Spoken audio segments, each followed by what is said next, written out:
Oh, freaky metaphysical weirdness. Anyway, I'm here, and so I have kind of a big topic today, and I'm just going to tell you, since you can see me, I have actual notes, and I will apologize for. I know this topic fairly well, but of course I want to make sure that I really cover the things that I know you guys want to hear, and really dig into this topic a little bit more, which is the whole POD, print on demand topic. So I'm just going to continue talking to this little tiny dot on my computer and pretend like I can, well, it's not like I can ever see you guys when we're doing this, but it feels weird that I don't see myself. And anyway, cheers, darlings. And this is actual coffee today, which is a wonderful thing. I kind of needed it this afternoon, a little something, keep me going. Okay.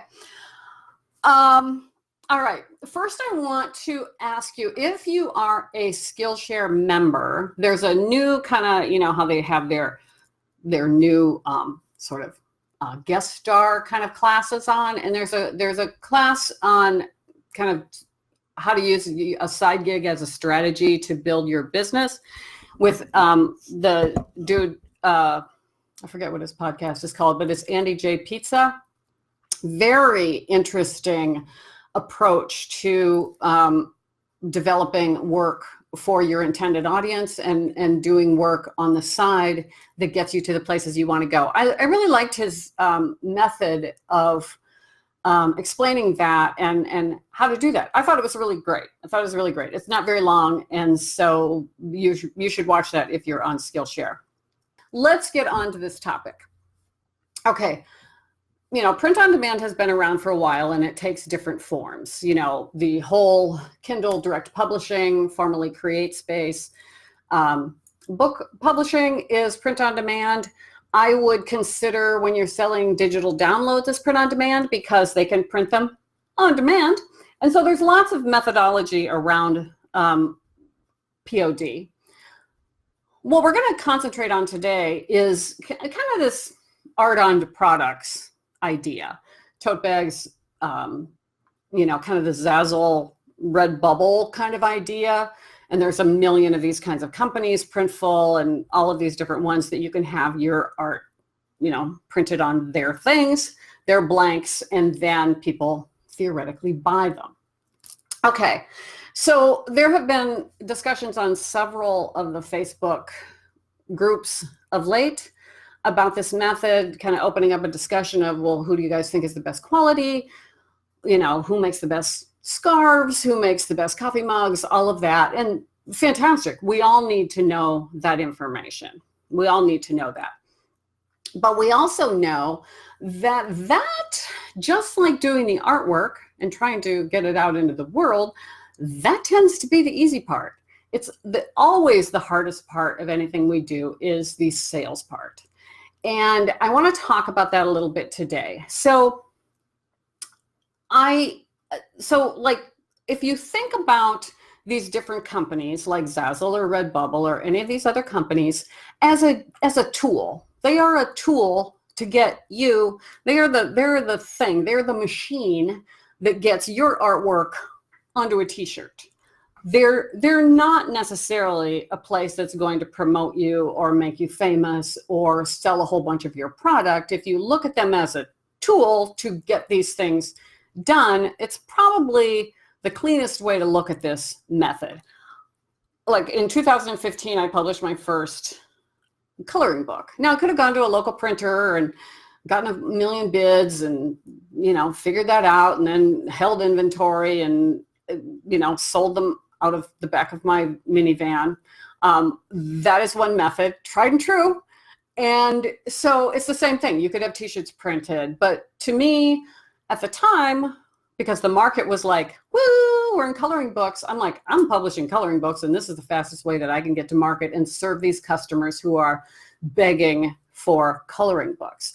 So that's how I got into print on demand, because I knew that that was the shortest distance between me and that customer. And I still, for coloring right now, for me, it's the combo platter of my self-published books, which are print on demand, some downloads that I have on the Coloring Cafe website, which is our coloring arm, and also working with publishers. So there can be some sort of combo platter, but to me, that print on demand company is the tool to get my product in front of my customer. That's all they are to me. So when you decide, because we are all, and I was thinking about this in terms of the Andy J. Pizza thing, and side gig is, that's just a thing now, that we as creative people, it's all a bunch of side gigs. We're like side gig city here. You might teach, you might do print on demand, you might do some licensing, you might, do art fairs. So all of these things theoretically all match up to make a full-time career. And some things are bigger at different times of your career. Sometimes they're smaller, but we're a bunch of like Legos of side gigs that all click together in a beautiful way. But when we're talking about print on demand, you have just chosen as your side gig or your full-time gig is to become a manufacturer. And you have to think like a manufacturer. Now, a lot of us that have licensed our work over the years have worked with a lot of manufacturers. So we see sort of the inner workings of how that's built, how that business model is built. Or if you have a family business or if you've worked in manufacturing, you understand that it's not just the cute picture or the nicely designed winter jacket. It's all of the things around that. And when you choose to be a manufacturer, which is what you're choosing to do when you do print on demand, is that you have to think like that. So the two main things that manufacturers think about with every product that they do, one is their profit margin. Can we make this and make money? How much do the materials cost? How much does shipping cost? All of the costs that are involved around that product. And I worked at a stationery company, and we would pitch products, and we would sit down, or when I was, as an agent, we would sit down with a company and we go, hey, we have this idea for a product. And they'd sit down and people would start calculating, like, there's no profit margin there. So I don't care how cute it is. There's no profit margin. So profit margin is like job one. Can we make money? The second part of that is, if that has been established, is that who are we going to sell this to? Who are these people? Where are they? How do we reach them? And so those are, and then there's like a jillion other details, but those are the two main things. How does the money work? Here's the profit margin. And then how do we reach the people? It's really the two things. And then the making of the thing is just the making of the thing. Because you're using a print on demand company, they got that down. They know how to put art on a coffee cup. They know how to print a spiral journal. They know how to do that. That is taken out of that's out of your equation. If you're running an automotive plant manufacturing, you have to know that, this is how much the parts cost. These people have to make it, and we have to make it efficiently. And then we have to know who to sell it to. Well, with print on demand, we're taking out that middle thing. Yay. Okay. So the profit margin is the tricky part. And I have found, just in my basic research on this and looking at, because I have dabbled in these, should I be putting some of my designs on coffee mugs? And you have to look at that profit margin, and it is slim. It is very slim. But it's not just, now you might say, hey, but if I had licensed this design on a coffee mug, I'll get 40 cents a mug. If I make it myself, I'll get $4 a mug. Yes, you could. If you could sell a whole bunch of mugs, you would be making more per mug. But if you can't sell any mugs, then I'd rather have the 40 cents times how many that they're going to sell. So you have to really look at, that's what you're comparing. Can I license this design and they can do all that? Or can I reach this market? Those are the things you have to be thinking about. So let's take this coffee mug idea for a moment. And so I went on Etsy and looked at, because we all know sort of that straight-sided white mug that's the standard issue mug shape for print on demand that everyone's using. I saw mugs anywhere from somewhere in that $13 to $20 for this white straight-sided standard issue mug with adorable art on it or horrible art. Didn't matter. They're all, so say an average of $17. So let's just call it $17. I'm going to take a little drink of coffee because I need to be caffeinated for this conversation. Okay. So say it's a $17 coffee mug. Now, as we probably know, nobody really needs a coffee mug. Do you need another coffee mug? No, you do not need another coffee mug. Probably not. Most people don't need another coffee mug. Sometimes you break your favorite and you're like, oh, I have to go find a new favorite coffee mug. But that's not very often. So it's not a thing like, oh, we need Cheerios. You buy them when, either there is some real need or you're buying it for a gift or something like that. Anyway, but in the big scheme of things, $17, I think, is a lot for a coffee mug. So what you're really doing is going, okay, well, who's the market for $17 coffee mugs? Because let's look at this. Let's go back to the home goods. So if you go to TJ Maxx, Home Goods, Tuesday Morning, even some of the smaller department stores, like we have Steinmart down here in Florida, you can buy a very cute, well-designed, interesting coffee mug for like $4 to $8. So it's going to have curvy sides and a cuter handle, maybe a scallop, gold, something printed on the inside of it. It's just going to be a little, they're cute. They're just cute. And at TJ Maxx, they're like $4.99. And guess why they're so cute? Because people like us designed them. So what is going to make your person all of a sudden jump more than twice the price of a coffee mug? What is that thing that they're going to say, oh, I got to have that one. I'm willing to spend $17 on that. So that profit thing, and if you're making $3 on that and selling one a year, I would call that not a viable business. So that's just me. So how you just have to think about it. Well, why is that worth more? And there is a happy ending to the story, kind of toward the end here. But I wanted to say, okay, so BJ says her husband would tell you I don't need any more mugs. That is true. And sometimes you keep them for sentimental reasons. They're like, that was I bought in, or you'll pay $17 for a mug because you bought it in Paris and it has some significance to you. Or if it's one that, you had this beautiful set and you broke one and you wanted to replace it, so you'll pay $17 to have the full set. Something like that.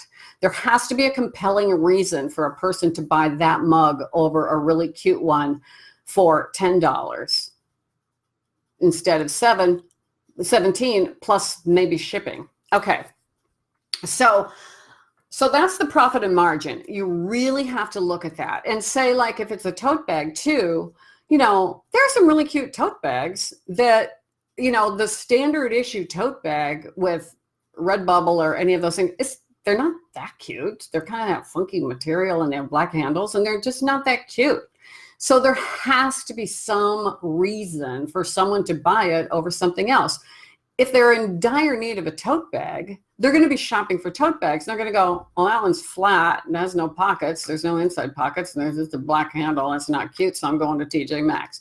So that's your mindset. That's where you have to figure out why yours would be purchased over something less expensive or has more features. There has to be some compelling reason.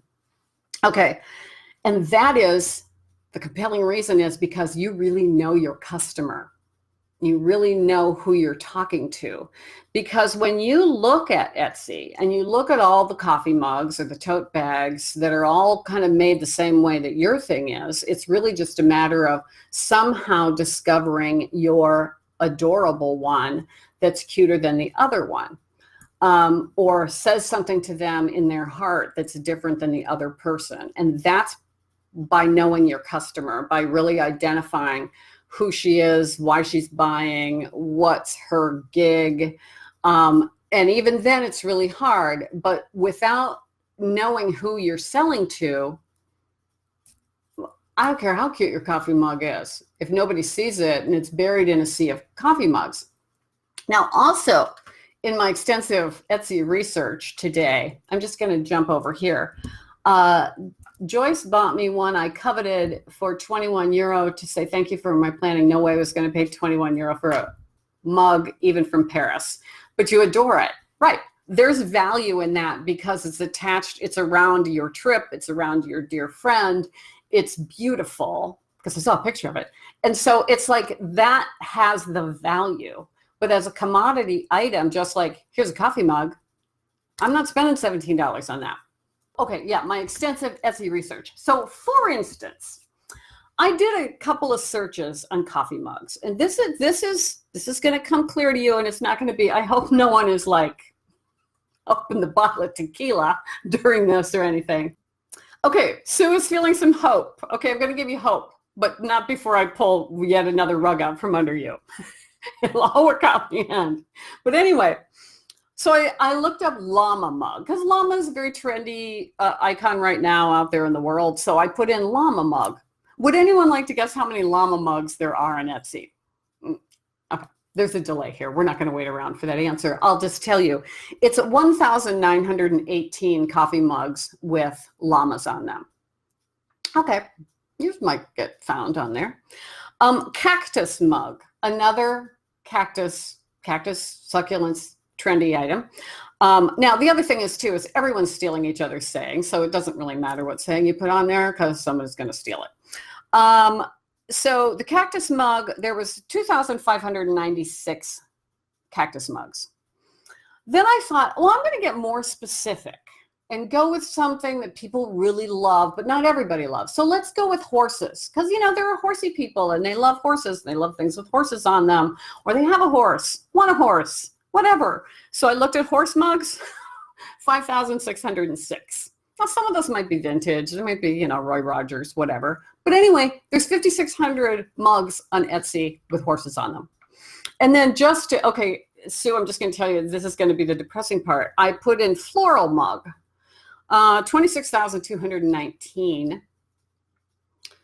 I'm like, wow, that's a lot of mugs to be found in the pile of floral mugs. And then I thought, well, let's go with relationships. So let's put in mom. How many mugs say mom on them? Well, that was only 112,731. Okay. So let's use this idea. Now, of course, this isn't completely scientific because you've been on Coffee with Ronnie enough times to know that ain't happening here.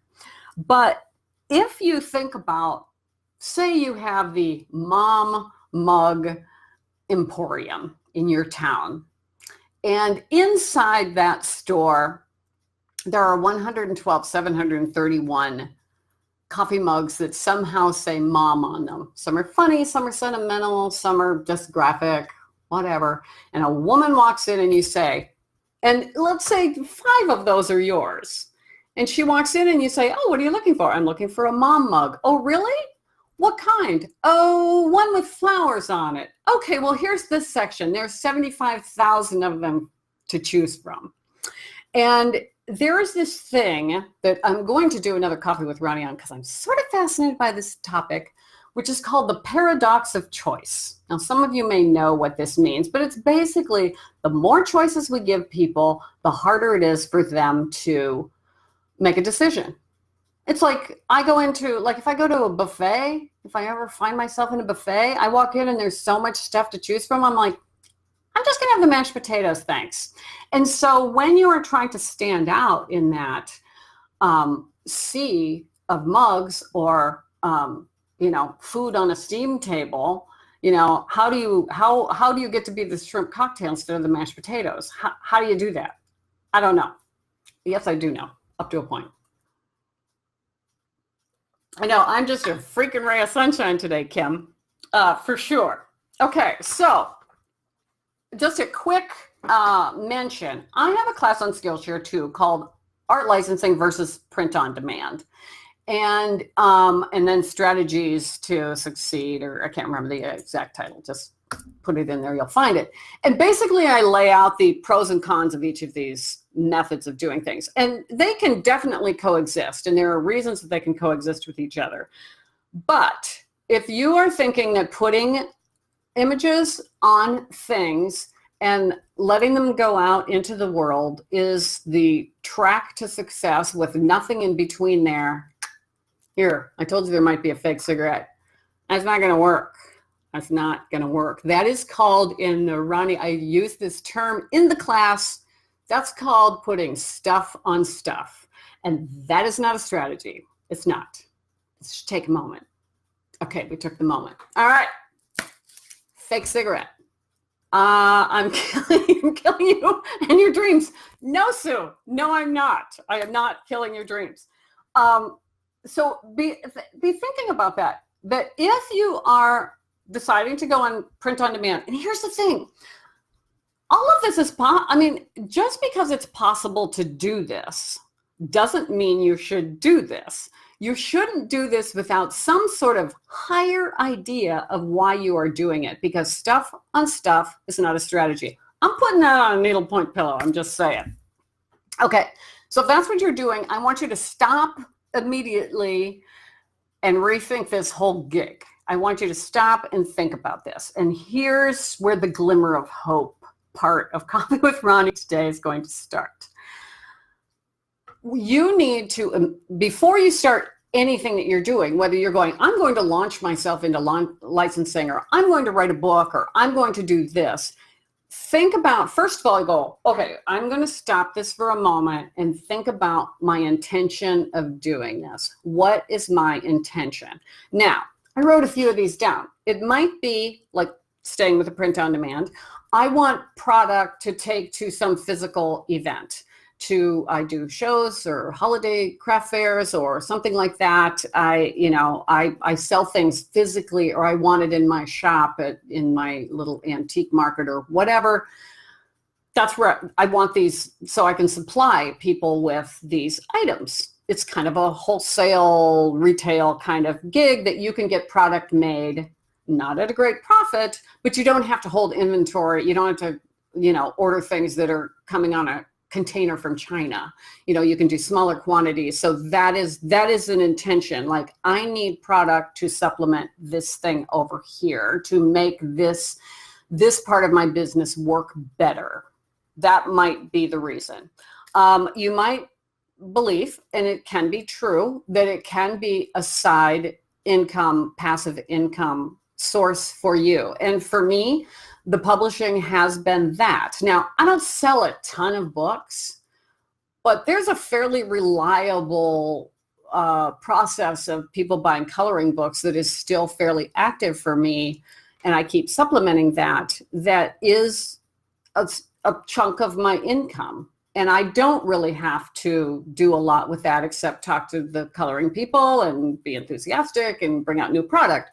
But it's not like I have to be like, I got to fold the books and I got to ship the books. I don't have to do that. So it is somewhat passive, except for all the time it took me to draw all the books. People say, oh, it's passive income. It's like, yeah, but I did spend a month drawing that book. But anyway, so you think of it as like, but now that they're done, it's a perennial product. People are not like, they don't go bad necessarily. I'm not doing anything so topical that it's over, that can live happily, digitally, in the air forever.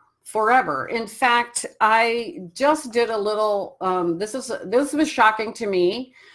This is not to brag. This is to point out that these things are possible. My first coloring book that came out in 2015 has sold over 10,000 copies. 10 here, 10 there, 3 here, 3 there.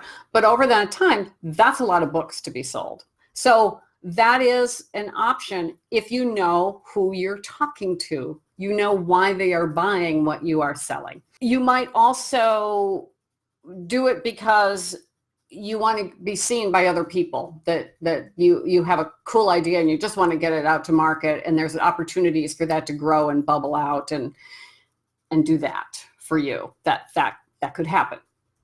And then the other thing that I think is a fantastic use of this tool, which is print on demand, which is using it to supplement other things that you are doing. Like you published a book and you're going to do book events, and you have a mug that has a saying from the book, and you can sell that for an extra whatever, as a memento, or you do a workshop and you sell the coffee mug or the tote or something that goes, and that becomes a moment that people remember your talk and remember what you did. Okay, so that's sort of front of mind, like, why are you doing this? Because knowing why you're doing it, what your intention is going to set in motion a lot of things that you're going to need to know. But if you're just doing it because you can put a flower on a coffee mug, like, you can put a flower on a coffee mug and somebody might buy it. It's like, that's not a strategy.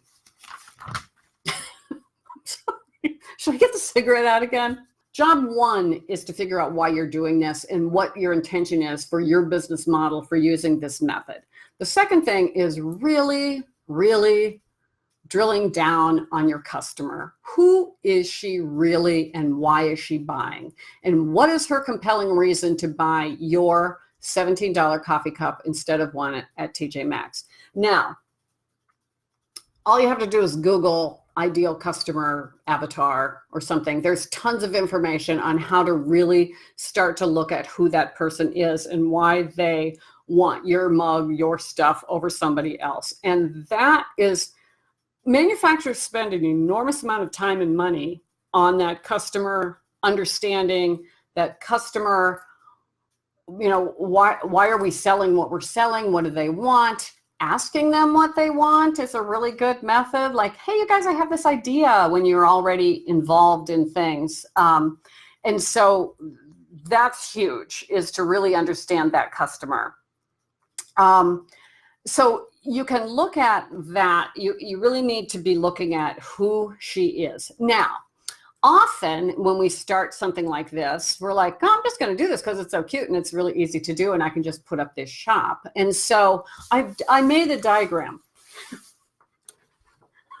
Now, I can't see. Can you guys see my diagram? Very high quality. Okay, so you got your coffee mug. You made a coffee mug. Now, the easiest people around you, around that coffee mug, are your friends and your family.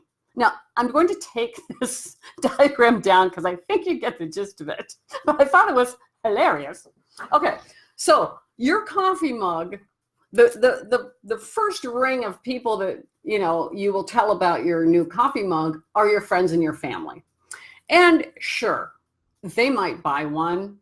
It might be a pity sale, but I don't mind a pity sale now and again.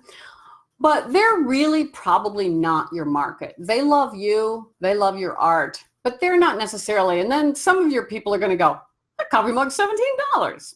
Sorry, maybe she'll give me one for Christmas. And so then you have that. And then the next ring out is sort of your professional contacts, your peers. And in our case, those are artists.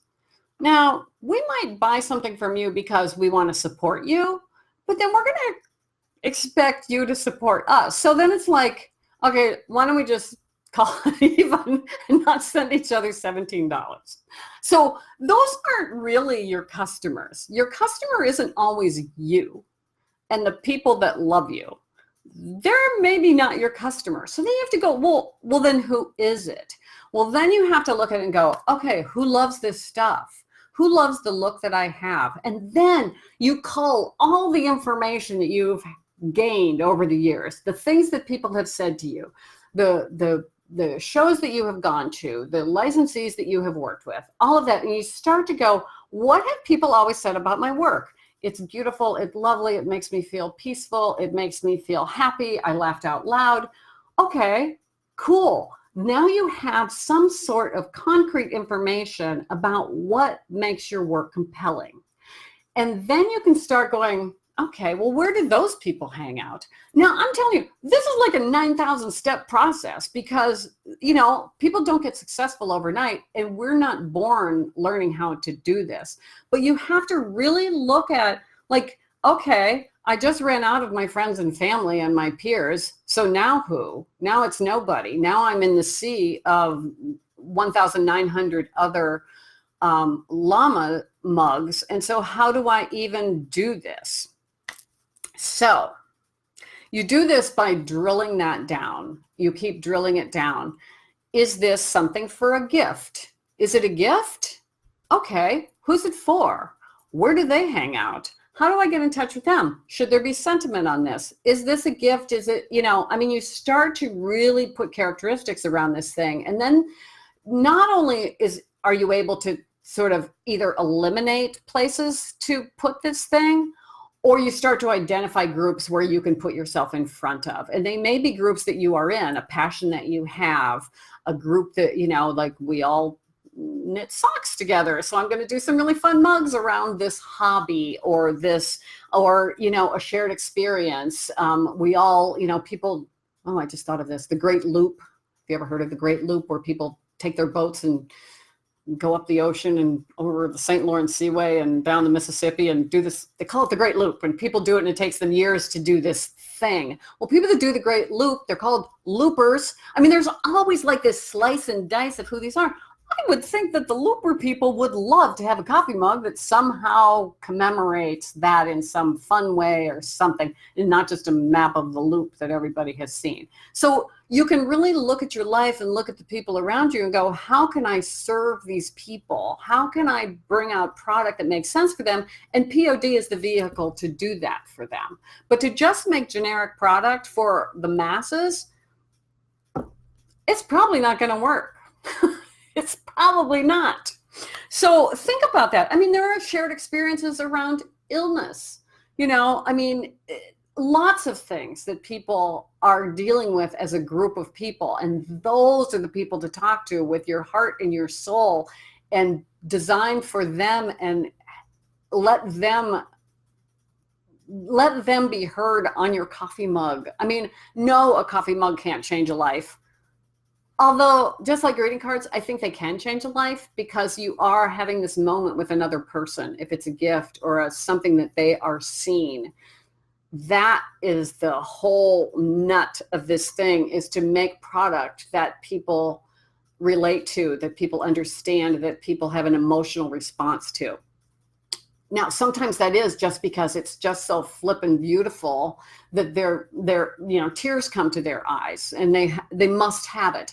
And yes, there are luxury brands, and there are some people that are like, oh, my dead body, would I ever buy a $4.99 mug from TJ Maxx? But they're also probably not a $17 straight-sided white coffee cup person either. They want a Gucci mug or something that is super exclusive or handmade by, kings. I don't know. But so you're not really in a luxury brand, and you're not really in sort of this cute, cuddly, inexpensive, sort of fast fashion kind of thing. You end up in no man's land because of that price and because of the limitations of the format. So Kim, Sue, have we lost you yet? Kelly says, this is actually very freeing. I'm ready to let my stuff shop go and focus on what you helped me clarify in our call. But what I learned is how to look at creating art that would work on product. Knowing your why is priceless advice. Thank you. So, because really, we could be spending our time differently. If we're just putting stuff on stuff, why don't you spend that time developing collections that you can reach out to clients and get real work from, or design super specifically for a group and be the only person there that's going, I have this mug for you. I'm exhausted. So just make sure that when you are choosing this method, and remember, it is a tool. it is the connecting point between your art and these people. That's all they are. There's no magic in between. This is the, how am I going to reach these people that I really care about? And when you bring your heart to that and really bring your intention to why you're doing this, that's the sweet spot of print on demand.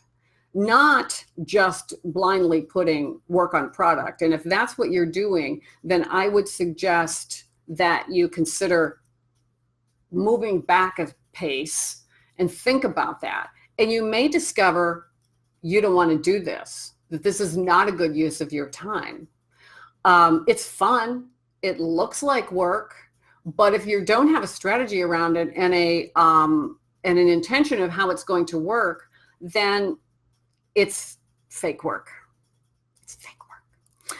So I am happy to have any conversation around this for sure, either after we're not live anymore or in other formats. But I feel very strongly about this, that it really, it is not completely passive. It is not. There is the occasional like, oh, I sold something. Oh, look, I made $3. But we can make $3 a lot easier than that. Without, with a strategy, that $3 could be turned into many multiples of that, if you're thinking about your customer and who you really want to do this for, not just for your own, I put a thing on a coffee mug. Kelly, I'm not getting any younger. Good stuff. Thanks, Ronnie. Good. I appreciate that. I know this was kind of a rant, but I feel so strongly about this because I'm seeing it coming from a lot of different directions. And I'm like, okay, I get this, and I get why this feels like something we should all do, but don't do it without that forethought. Sit back. Why am I doing this? Who am I trying to connect with this work? And then you can have a business that is thriving and vibrant and moving toward the kind of customers that you want to have. And it can all work. All of these side gigs that we have can all work together if we know what our intention is and how we're spending our time in the best way possible. That is my hope. Oh, wait, hope is not a strategy. That is my intention for you, is to find that place where you go, I'm doing meaningful work that people understand and I can get ahead of them. One more point. Sometimes you have to pay for that. Ugh. We all think, well, I'll just put it up there and then people will share it because it's so fantastic. And, people will. But remember that paradox of choice. There's too many things that we're looking at. We're constantly being marketed to. We're constantly being bombarded by things. And it's hard to shut off that fire hose of information. But when you can craft this and bring it tightly into your market and the people that you want to talk to, the people that see the value in that and go, oh, I need to have this. They will willingly pay the $17 for the coffee mug instead of going to Target or somewhere else and buying one that you're like, yeah, this is cute, but it's where the meaning, that's the whole meaning of this. And that's what manufacturers are always trying to get to too, particularly in the gift industry. They want that moment where people go, I can't live without this, and I will pay a premium for not living without it. But often we can walk away from that. Debbie says, I need a cigarette. Honey, I know. Trust me. I think you have said what we all know, but which wasn't true. I'm sorry. Again, I just want to say for the people that came in late, that's a fake cigarette. Yeah. I hope this was a positive experience for you. And if you're watching on the replay or on YouTube, feel free to leave more comments. I'm always here, and I would love to have further conversations with you. So, hey, my coffee's cold now. Anywho, I adore you guys. Truly, I adore you. And I'm so glad that you're here for the reality check. I want this to be meaningful for you and to feel like we're getting to good stuff here, or we're just going to have a laugh together, which is always always a positive moment in our day to just enjoy each other's company. So again, you guys are adorable. Stay caffeinated, and let me know if you have any questions. Talk to ya.